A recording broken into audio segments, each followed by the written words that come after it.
Bonjour tout le monde. Aujourd'hui, pour l'émission numéro 6, on fait le tour de la petite nation et on réutilise nos textiles. Bienvenue à Studio Libre. Dans un monde où l'électrification des transports devient reine, ma prochaine invitée va à contre-courant. Bien sûr, elle ne peut pas autrement que marcher au gaz, parce que ça prend bien sûr du gaz pour faire la flamme. Jessie, la flamme, bien sûr. Wow! L'intro, merci Sylvain. Passer par Québec pour aller à Montréal, on est là. Donc, Jessie, bien sûr, t'es là pour me parler, bien sûr, en ta qualité d'agent de communication à la MRC de Papineau, de tout ce qui se passe, et j'en ai un paquet. Oui. Il y a beaucoup de choses qui se passent prochainement, d'ici à Noël même. Il y a des choses qui ont déjà été annoncées. Donc, on va faire le tour. Oui. Et puis, on va commencer avec un projet de longue haleine. Très longue haleine. Le pavillon régional du Parc régional de la Forêt-Beaumune, enfin, depuis 2008, et là, on le réalise. Oui, ça a été inauguré le 10 octobre dernier. Très attendu, j'imagine. Très attendu et très surprenant aussi quand on travaille sur un projet depuis si longtemps, d'y mettre les pieds, de le voir, de voir que c'est absolument concret. C'était de toute beauté et c'est un site qui vaut la peine d'être vu et qui peut être loué aussi pour des réunions familiales. Ben oui, pourquoi pas. Puis il a été vraiment conçu avec la nature. Donc, il est très bien installé dans le décor, cadre très bien, grande fenestration. Et le parc régional de la Forêt-Beaumune, c'est 6 lacs, 700 hectares, 41 voies d'escalade. On s'entend qu'il y a de la nature en masse, là. Il y a de la nature en masse, là, des belvédères aussi, 5 km de sentiers. Donc, vraiment un bel endroit à visiter avec le coloris automnal. C'est de toute beauté, là. Évidemment, on en profite parce que là, les feuilles sont encore dans les arbres et de très belles couleurs dans ce coin-là. Oui. Puis avec la quantité d'acre de terrain qu'il y a là, il y a des arbres aussi, là.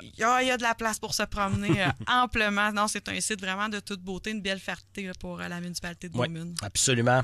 Et s'il y en a que ça leur tente, justement, de peut-être pas être moins dans la nature, mais plutôt au cinéma.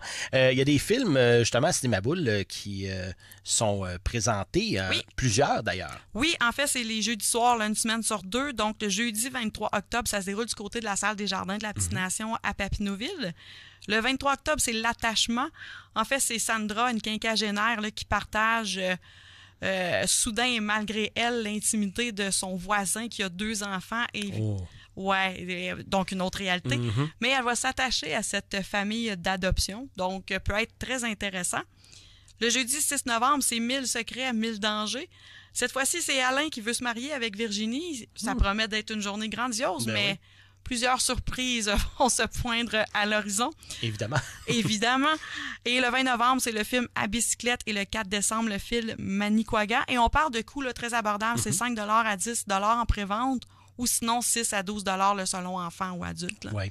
Donc, très intéressant. Oui, et puis on peut aller voir ça. Là, justement, on va mettre le site Internet en dessous, cinémaboule.ca. Oui, en plein ça. Et donc, mardi, Mélophile à Lac-Simon. Qu'est-ce que mélophile? C'est de la musique, en fait. C'est un grand mot pour on passe du cinéma à la musique. Oui. Donc, on passe vraiment... L'objectif, là, c'est l'hôtel de ville de Lac-Simon est neuve. Oui. Un beau gros bâtiment. Ils ont fait une salle multifonctionnelle à l'intérieur. Autre projet de longue haleine aussi. Un autre projet de longue haleine. Une belle petite salle, vraiment plus axée là, pour conférences, spectacles et tout. Donc, ils ont décidé d'en faire des mardis musicaux pour que les gens puissent visiter la salle et vivre de belles soirées. Et donc, le 4 novembre, c'est André Thériault qui va chanter Félix Leclerc.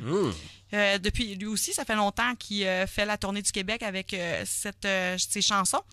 Et le 11 novembre, on y va avec Frédéric Drolet, une soprano bien connue de chez nous. Évidemment. Qui va faire un concert avec l'art textile, parce qu'il y a Solange Bellemare qui va être là avec ses... L'art textile. Oui, fait que chaque œuvre est comme dédiée avec l'art textile. En tout cas, vraiment intéressant, un concept innovant. Donc, à découvrir là, du côté de Lac-Simon. Oui. On va rester un peu dans la musique. On va aller musique, humour. Je vois qu'il y a beaucoup d'humour. Oui. À la salle Desjardins et au Pub Saint-André. Oui, en fait, salle Desjardins, on en a parlé tantôt, c'est Cinéma Boule, mais c'est aussi plusieurs spectacles le vendredi et samedi. Et on a Guitar Story le 25 octobre. Oui, ce qui risque d'être fort impressionnant pour les amateurs de guitare. Et on en retrouve une quinzaine sur scène, donc tous des grands classiques qui vont être joués par des professionnels guitaristes. On a Pierre Hébert le 8 novembre. Les Petits Tannants. On a Simon Delille le 22 novembre. Un grand tannant. Oui. Oui, c'est bien dit. Stéphane Fallu ensuite le 29 novembre. Et on a 2 spectacles en rodage, Dominique Paquet et Mehdi Boussadane.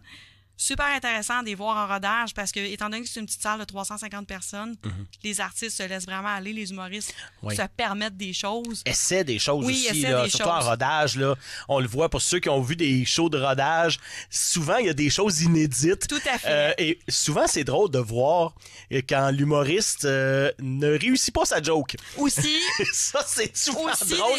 Il dit « Ah bon, on va l'oublier celle-là. OK, on scratch ça dans le texte. » On scrape, ils le disent ouvertement. Souvent, j'ai eu la chance de voir Dave Godet, Sam Breton, puis c'est en plein ça, les gens, ils s'en permettent, puis des fois, ils font « Ah ouais, non, ça, c'était pas bon. » Ou au contraire, c'est excellent et on vit l'exclusivité du moment. C'était la première. Ça prend en région, mais ça prend pas à Montréal. Aussi, oui, ça. Il y a des réalités culturelles.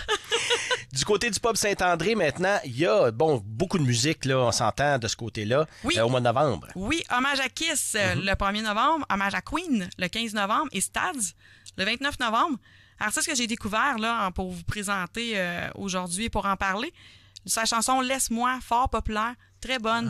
Un style, nouveau style, pop, un peu de tout. Là. J'ai de la misère à le décrire. Oui. Mais ça vaut la peine de se renseigner et de le découvrir. Oui.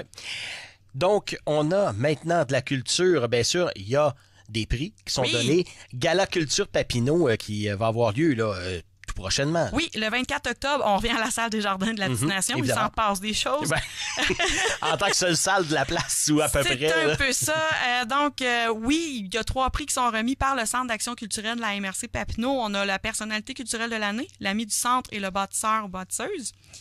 Il va y avoir un spectacle de jazz par la chanteuse et actrice Dorothy Berryman. Oui. Quand même. La soirée va être animée par Frédéric Drolet. Elle l'a fait l'an passé. Ça a été une soirée extraordinaire, donc ça allait de soi de la reprendre cette année. Et il va y avoir la participation du Cœur de Pomme qui fête leurs 40 ans cette année. Donc, une petite surprise. Le coût est de 60 $ pour les membres et 50 $ pour 60 $ pour les non-membres et 50 $ pour les membres. Et qu'est-ce que ça donne comme avantage d'être membre? Bien, évidemment, ça donne ce rabais-là. Mais être membre du Centre d'action culturelle aussi peut permettre d'avoir des rabais à la Fouinerie, qui est leur boutique située à Montebello. Absolument. Très, très belle boutique à visiter. D'ailleurs, aussi, boutique exposition en même temps. On voit un peu tout. On a d'ailleurs fait un reportage là-dessus pour une de nos émissions qui doit jouer en ondes là, présentement. Tout est dans tout. Tout est dans tout, évidemment, avec le TFC. Et donc, pour ce qui est maintenant des fripés de Triftine. Oui! Faut bien lire. Oui, c'est un événement qui a eu lieu pour une première fois au printemps dernier et le principe est simple, c'est une journée de mode. OK. Mais de mode 100% d'occasion. Donc, des vêtements usagés de qualité, on s'entend. Fripé, friperie. C'est ça. Ouais. Et ça a tellement été un beau succès qu'ils ont décidé de refaire une version automnale. Okay. Donc, c'est 22 vendeuses qui vont vendre leurs vêtements usagés à moindre coût. Donc, une belle découverte. Il va y avoir 2 kiosques de décoration aussi pour embellir l'espace des gens et un kiosque pour les enfants. Donc, vraiment une belle activité. Là. C'est attendu du côté du 1er novembre de 11h à 16h à la coopérative Place du Marché à Ripon. Coopérative qui est d'ailleurs super intéressante à visiter. Oui. C'est très multifonctionnel comme place. On y découvre, si je ne me trompe pas, il y a des activités pratiquement toutes les semaines. Là. Effectivement, puis il y a beaucoup de 5 à 7 le vendredi soir qui vaut la peine. Beaucoup de spectacles aussi qu'on peut découvrir là, du côté de cette belle salle. Et maintenant, il y a bien sûr l'Halloween qui s'en vient à la fin du mois, 2 semaines-ish. Donc, on s'en sortira pas. On va avoir des petits Halloweeniers un peu partout dans les rues. Et donc, il y a quand même des activités pour vraiment beaucoup. Vraiment beaucoup. On a la Maison hantée qui revient à Saint-André-Avelin au complexe Wissel. C'est un classique. Ça se déroule le 31 décembre. L'Halloween au village à Papineauville également. Il y a une soirée Halloween. On en parlait justement à la coopérative Place du Marché avec Méloman. Donc, ils vont faire plein de chansons. Puis, il y a des prix à gagner. Donc, 50 $ en petite monnaie locale. Ben oui. Il y a un party d'Halloween aussi à Chénéville, à Saint-Émile de Suffolk. Et du côté de Ripon, encore une fois, mais cette fois-ci, le 25 octobre, au Café des Orties, c'est la Dark Discothèque. Les gens sont invités à s'habiller, soit dans les années 80, mais surtout style gothique. Donc, cheveux crêpés, habillés en noir. Et on va y aller avec vraiment de tous les styles musicaux, mais dark. OK. Oui, c'est vraiment intéressant. Si vous allez voir leur page Facebook, il y a des artistes qui sont listés, donc c'est vraiment... c'est intriguant, on pourrait dire ça comme ça. Et là, je vous lance tout ça, mais toutes ces informations-là de toute la chronique se trouvent au petitenationoutaouais.com. Et bien sûr, ça, Jessie, c'était dans le calendrier de gauche. Mais si on va dans le calendrier de droite, il y a une date quand même assez importante pour tout le Québec et particulièrement pour la MRC de Papineau cette année. Eh bien, c'est les élections générales municipales, mais il y a une petite addition cette année. Pour la première fois, eh bien, le préfet va être élu au suffrage universel. Et donc, il y aura une élection, contrairement à la MRC des Collines qui a été élue. Mais là, il y a 2 représentants qui sont là. Donc, on va les découvrir. On va avoir la chance de les découvrir d'ailleurs. Oui, tout à fait. En fait, auparavant, les maires élisaient entre eux un préfet. Dorénavant, c'est les citoyens qui vont voter pour un candidat. On en a 2 qui ont manifesté leur intérêt. Et c'est Pierre Bernier, l'ancien maire de Montpellier, et Paul-André David, maire de Papineauville, qui a délaissé ce poste pour vraiment se présenter à la préfecture. Et oui, c'est important d'apprendre à les connaître parce qu'on se doit d'aller voter. Et il va y avoir un débat le 22 octobre à la coopérative Place du Marché à Ripon. Donc, les gens qui vont y aller auront la chance de découvrir les préfets, les candidats à la préfecture, mais aussi les candidats à la mairie et les candidats conseillers de Ripon. Ce qui est fort intéressant, il va pouvoir avoir plusieurs personnes qui vont aller poser des questions. Donc, on va pouvoir connaître leurs réponses et leur vision. Mais on a aussi l'enjeu que les gens se doivent d'aller voter. C'est facile d'aller voter pour le préfet. Dans le fond, vous allez voter pour votre maire, vos conseillers, et ça se fait au même endroit. C'est un 3 pour 1. Sauf dans les municipalités de Facette, Lochaber et Montebello, eux, les élus ont déjà toutes été élus par acclamation. Ça veut dire qu'il n'y a personne qui se sont élus contre eux. Mais ils se doivent quand même d'aller voter. Donc, ces 3 municipalités-là se sont mis ensemble pour faire un autre débat le 29 octobre du côté de Facette à 18h30. Comme ça, les gens vont pouvoir découvrir la préfecture. Oui, et être incité à aller voter, justement. Oui. C'est pas parce qu'on n'a pas de maire et de conseiller à élire qu'il faut pas nécessairement laisser ce droit de vote-là de côté, surtout pour la première fois. Surtout pour la première fois, puis on voit ce qui se passe ailleurs dans le monde. Nous, on est chanceux, on a une démocratie, donc c'est notre devoir, notre pouvoir. C'est les citoyens qui ont le pouvoir de changer les choses en allant voter. Donc, ce qu'on veut vraiment, c'est que les gens aillent voter le 2 novembre prochain.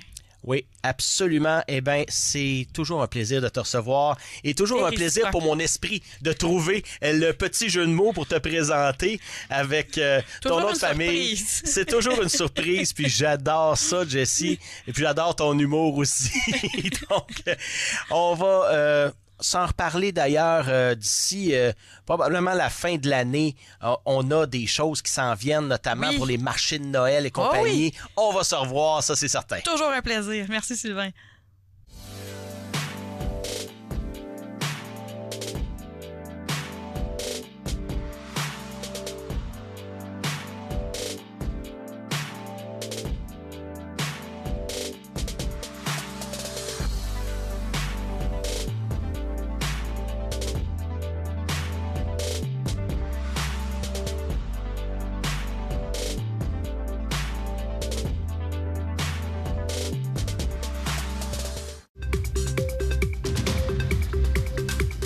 Tout récemment, les règles de tri pour le recyclage ont changé.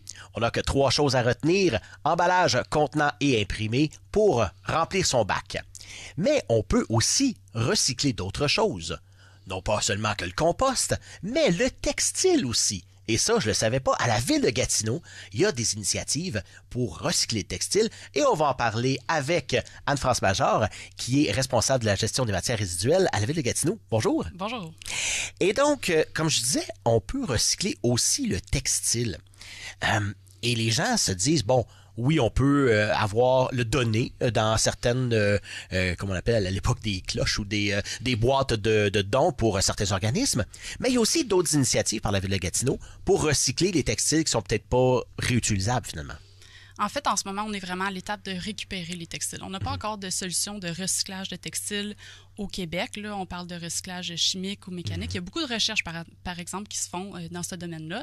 Mais en ce moment, on n'a pas de solution ici là, pour recycler des textiles. Ce qu'on veut faire, c'est vraiment les récupérer, puis ultimement, faire le tri, puis essayer de leur donner une deuxième vie. Donc, trouver des preneurs pour la matière, que ce soit du réemploi, de la revente, etc. On a qu'à penser aux fameux sacs de guenilles là, qu'on a. Ben, c'est généralement, bon, on a des t-shirts, on a toutes sortes de vêtements ou tout ça qui sont recyclés, qui sont découpés pour faire des guenilles de garage. Mais il y a d'autres choses aussi qu'on peut faire avec ça. Même si on les recycle pas, l'important, c'est de ne pas les enfouir. Parce que, d'un, bon, pour l'environnement, on s'entend que c'est déjà quelque chose... mais aussi, au niveau du budget, ça peut coûter cher pour une ville d'enfouir ce type de matériel-là, parce que c'est pas n'importe où qu'on les prend. Exactement. Les textiles, ça coûte vraiment cher à enfouir. Nous aussi, notre site d'enfouissement des matières, des déchets là, de Gatineau, c'est dans les Laurentides. Donc, ça implique du transport, énormément de transport. C'est plus de 130 km là, presque pour se rendre au site d'enfouissement. Donc, nous, ce qu'on veut faire, c'est avoir la chance de reprendre ces matières-là, de les trier, puis d'essayer de leur trouver des débouchés, là, que ce soit du réemploi, comme vous dites, de la guenille qu'on fait avec des vêtements de coton, par exemple, qui sont troués. Puis, ultimement, dans quelques années, on aura des solutions de recyclage, là, mais pour l'instant, comme je mentionnais, on n'en a pas en ce moment. Parce que, bon, certains gens vont penser que, vu que c'est du textile, d'habitude, ça vient de la nature, donc comme du coton, mais c'est pas toutes les matières qui sont biodégradables non plus, là. Je pense simplement au polyester, qui sont faits principalement de plastique. Eh bien, il y a beaucoup de vêtements qui sont faits comme ça.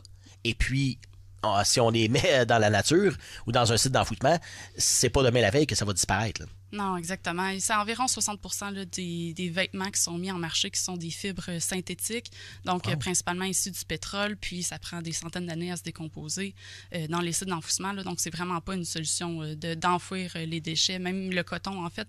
Il faut toujours penser à qu'est-ce qu'on peut donner comme deuxième vie à la matière. Une fois qu'on envoie ça à l'enfouissement, c'est la fin. Il n'y a plus rien à faire. La matière se décompose lentement en générant des gaz à effet de serre. Donc, il faut absolument détourner là, les matières de l'enfouissement puis se donner la chance de les trier puis de leur donner une deuxième vie. Je pensais aussi, bon, on parle du coton notamment, bon, qui est techniquement biodégradable pour un certain temps, mais il y a toutes sortes de colorants aussi qu'on emploie. Donc, les enfouir, c'est pas nécessairement une solution, même si techniquement c'est biodégradable. Ben, il y a toutes sortes il y a un paquet de matières aussi qui vont faire en sorte que, ben, à une quantité énorme, ben, ça peut causer des dégâts environnementaux, mais c'est pratiquement ça. On parle de gaz à effet de serre et compagnie. Oui, bien, quand on regarde l'industrie du textile, là, c'est la deuxième industrie au monde là, qui est la plus polluante après le pétrole, après l'industrie pétrochimique. Donc, faut pas juste voir non plus la fin de vie du produit, mais aussi la consommation. Puis c'est vers là qu'on s'en va, la ville de Gatineau. Dans les prochaines années, là, on veut vraiment sensibiliser les citoyens sur la consommation de vêtements. On surconsomme des vêtements. Il y a le phénomène du fast fashion là, qui explique beaucoup ça, le fait qu'on achète beaucoup de vêtements, on surconsomme, mais aussi des vêtements de très faible qualité à très faible coût, qui ne durent pas. Donc, c'est important là, dans la circularité de la matière là, de voir toutes les étapes. Donc, ça commence avec les choix de consommation.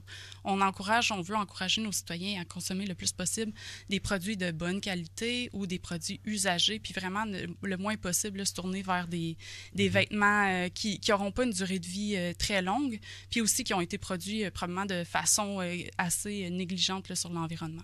Quand on fait de la réutilisation, bon, je pense simplement aux friperies. Il y en a beaucoup ici à Gatineau. C'est un réemploi qui nous sert autant à notre poche qu'à l'environnement. Absolument. On soutient à 100% là, les organismes locaux qui font de la vente de vêtements là, usagés, souvent à plus faible prix. Donc, c'est intéressant pour les personnes moins bien nanties, mais même simplement pour des gens qui ont une conscience environnementale, qui veulent réduire leur empreinte sur l'environnement. On a un nouveau cadre de soutien là, qu'on a lancé cette année pour soutenir ces organismes-là qui offrent du réemploi de textiles là, puis qui font de la revente de textiles sur notre territoire. Là. Donc, c'est tout récent. On leur offre un soutien financier à ces organismes-là. La ville de Gatineau est réputée pour être une ville qui est très verte et qui met de l'avant souvent, même avant les autres, certaines politiques pour réduire l'enfouissement des déchets, notamment juste au niveau du bac de déchets qui est réduit par rapport à certaines autres villes. Et puis, bon, je me souviens au début, les gens étaient plutôt rébarbatifs à ça. On a eu des exemples pas très édifiants à travers la ville il y a quelques années de ça. Mais force est de constater que maintenant, aujourd'hui, les gens sont relativement même adaptés. Absolument. Même que je dirais que les gens, en général, sont fiers quand ils arrivent à respecter le petit bac de déchets là, qu'on leur a livré. C'est une source de fierté pour les Gatinois là, de pouvoir dire « Oui, moi, je génère vraiment peu de déchets. Je fais bien mon tri, je fais bien les recyclages et le compost. Puis j'arrive à générer peu de déchets. » On a vraiment des résultats très impressionnants. On est la plus grande ville au Québec qui génère le moins de déchets par habitant. Donc, parmi toutes les grandes villes, là, on est ceux qui génèrent le moins de déchets. Nos citoyens, ils font des gros efforts de tri, puis ça se voit là, dans nos résultats en termes de génération de déchets. Et puis aussi, au niveau, on parle souvent de l'enfouissement, mais cet enfouissement-là a un coût. Là. Quand on réduit, on est capable de faire face, à exemple donné, à de la hausse. On parlait du transport notamment. Les prix montent un peu partout, l'inflation et compagnie. Donc, on est capable de réduire ou au moins de maintenir un budget qui est quand même relativement plus serré là, dans la ville de Gatineau pour l'enfouissement des déchets, qui est un service normal de toutes les villes. Oui, absolument. L'enfouissement, c'est ce qui coûte le plus cher. Parmi les différents types de débouchés là, pour les matières, là, que ce soit le compost, que ce soit le recyclage, c'est l'enfouissement qui coûte le plus cher. Donc, en réduisant nos déchets, d'ailleurs, depuis qu'on a livré les bacs gris à Gatineau, qui était en 2018-2019, on a réduit de plus de 20-25% notre quantité de déchets en tonnage absolu là, qu'on génère à Gatineau. Wow. Donc, c'est énorme, la réduction. Et oui, ça amène des économies, puis qui permettent de faire face aux hausses de coûts dans différents autres types de contrats. Là. Parce qu'on parle souvent aussi des sites d'enfouissement qui débordent et qu'on doit en ouvrir d'autres. Puis on sait évidemment que ça cause un paquet de problèmes. On parlait de gaz à effet de serre, mais c'est pas juste ça. On parle de bruit, on parle de va-et-vient, de camions et compagnie. C'est pour les résidents qui sont à proximité. J'imagine que c'est pas très, très intéressant de voir un site d'enfouissement qui rouvre. Donc, on veut réduire de beaucoup encore. Qu'est-ce qu'il y a à faire alors, à Gatineau? Qu'est-ce qu'on peut faire pour justement là, encore réduire? Il y a encore beaucoup de place à l'amélioration. Malgré le fait qu'on a mis en place plusieurs programmes, on a réduit la poubelle grise là, à 120 litres par unité. Il y a encore beaucoup de matières compostables et recyclables qui se retrouvent dans les déchets de nos citoyens. C'est environ 60% là, du contenu des déchets qui aurait pu être trié, qui aurait pu être mis dans le bac bleu, dans le bac brun ou apporté à l'éco-centre. Puis parmi les déchets là, qu'on envoie à l'enfouissement, il y a encore 11% de ces matières-là qui sont des vêtements. Donc, de là, l'intérêt de mettre des efforts, de tester des programmes pour récupérer les vêtements, les textiles qu'on appelle, pour essayer de leur donner une deuxième vie puis éviter l'enfouissement de ces matières-là. Parce que quand on commence à enfouir des choses, on l'a vu, bon, ça coûte cher, mais aussi, c'est l'impact environnemental. Et je vois ça avec l'éco-centre, notamment pour les électroniques. Les gens ont beaucoup, les campagnes de publicité ont fonctionné avec les électroniques, les fameux serre-plus à rien. On est quand même pas mal champions là-dedans au Québec, même à travers le Canada, là, juste à se comparer à nos voisins de l'Ontario, qui sont peut-être pas au même niveau. Donc, il y a quand même des fiertés. Et je pense que à la ville, on a mis en place quelque chose de facile, de simple, pour que les gens, je pense à l'éco-centre de l'aéroport notamment, auquel j'ai pu aller pour des électroniques d'ailleurs, quand j'ai fait du ménage ici à la TVC. Donc, est-ce que de faciliter l'accès aux gens, vous avez vu que ça a une augmentation drastique dans les matières qui ont été recyclées? Absolument. Il faut offrir des solutions faciles pour les citoyens. Il ne faut pas rendre le tri une chose complexe de niveau universitaire. Il faut que ça soit simple. Il faut que les règles soient bien comprises et transmises, probablement. Là. Mais oui, il faut avoir des solutions à domicile. Puis c'est ce qu'on veut faire avec le projet pilote de collecte de textiles qu'on lance ce mois-ci là, dans 2 quartiers de la ville. Là. C'est qu'on veut offrir une solution à la porte, au domicile du citoyen, qui est facile à faire, qui est facile à participer, comme une collecte sur inscription, comme on fait. Là. C'est d'ailleurs, ici, dans le secteur, c'est Masson-Angers qui a été élu comme secteur, mais il y a un secteur quand même plus restreint. C'est pas tout Masson-Angers. Évidemment, c'est un projet pilote, donc ça part à plus petite échelle. Peut-être que dans l'avenir, on va l'étendre. Mais pour délimiter un peu les gens, pour situer bien les gens, est-ce qu'on a un quadrilatère bien précis? Oui, c'est un quartier du secteur Angers. Donc, c'est les limites là, du périmètre, c'est l'autoroute 50, la rue des Laurentides, le chemin Montréal jusqu'à Aubois là, et en montant vers le nord jusqu'à l'autoroute. Donc, ça, c'est le quartier qui est visé pour le projet pilote de collecte de textiles. Et donc, les gens ont quand même il faut qu'ils s'inscrivent. Comment ça fonctionne pour avoir une cueillette à la porte? Oui, c'est sur inscription seulement, donc l'inscription est essentielle. Les gens doivent se rendre sur l'application Détritus. Est-ce que vous la connaissez? Oui, absolument, absolument. Parfait. Très bonne Donc, application d'ailleurs. C'est la même application que pour l'inscription à la collecte d'encombrants. C'est le même principe. Donc, on se rend sur l'application, puis quand on fait partie du quartier visé, on voit un petit icône textile avec un T-shirt. On clique dessus.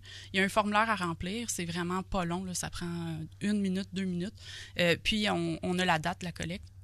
On soumet notre inscription, puis à partir de ce moment-là, nous, on va avoir la liste des inscrits, puis on va avoir un partenaire là, qui va se rendre sur le terrain pour faire la collecte des sacs de textiles pendant les journées qui ont été retenues. Et donc, on a jusqu'à quand pour s'inscrire? Pour le secteur Angers, on a jusqu'au 28 octobre pour s'inscrire. La date de la collecte, ça va être le 30 octobre. Donc, on a 2 jours avant là, on va fermer les inscriptions, puis la collecte va se faire le 30 octobre. C'est toujours une initiative qu'on apprécie. Et puis d'ailleurs, bon, je parlais de l'écocentre. Ben, il faut voir les gens qui s'alignent, notamment la fin de semaine, ici sur le boulevard, c'est pas l'aéroport, ça se prend par l'aéroport, mais le boulevard adjacent. Et donc, c'est très populaire, donc les gens ont compris. Et j'imagine que avec ce programme-là, vous espérez que les gens s'inscrivent en grand nombre. Absolument. On espère atteindre un taux de participation là, à terme d'environ 25% des portes. On est optimiste. On s'est inspiré d'une autre ville là, qui fait déjà ce type de collecte-là en Ontario, la ville de Barrie. Mais on est les premiers là, au Québec à déployer ce genre de collecte-là. C'est un test. On veut voir comment ça va fonctionner. Est-ce que ça répond aux besoins des citoyens? Est-ce que c'est suffisamment facile, pratique pour les citoyens pour se départir de leur textile? On essaie aussi il va y avoir en fait le projet pilote est sur 2 ans. Donc les gens vont avoir accès à 4 collectes sur ces 2 années-là qui vont avoir lieu au printemps puis à l'automne. C'est les moments clés là, où est-ce que les gens font les ménages de garde-robe. Oui, effectivement. Eh bien, on espère que les gens embarquent dans ce programme-là. Comme on est les premiers au Québec. C'est pas juste une chose de faire un projet, c'est d'être les initiateurs d'un projet.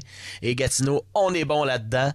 Merci beaucoup, Annie-France Major, d'avoir été avec nous pour parler de ce programme-là, responsable de la gestion des matières résiduelles à la Ville de Gatineau. Merci. Merci. Merci beaucoup d'avoir été des nôtres pour cette édition numéro 6 de Studio Libre. J'aimerais remercier mes invités d'aujourd'hui. Tout d'abord, Annie-France Major de la Ville de Gatineau et Jessie Laflamme de la MRC de Papineau. Je vous rappelle que nos émissions sont disponibles sur notre chaîne YouTube et nous avons également notre groupe de discussion Facebook TVC Basse-Lièvre entre parenthèses officielles auquel vous pouvez vous abonner pour avoir des nouvelles vraiment au quotidien de la TVC. Et moi, il ne me reste qu'à vous dire bonne journée et on se revoit pour un autre Studio Libre.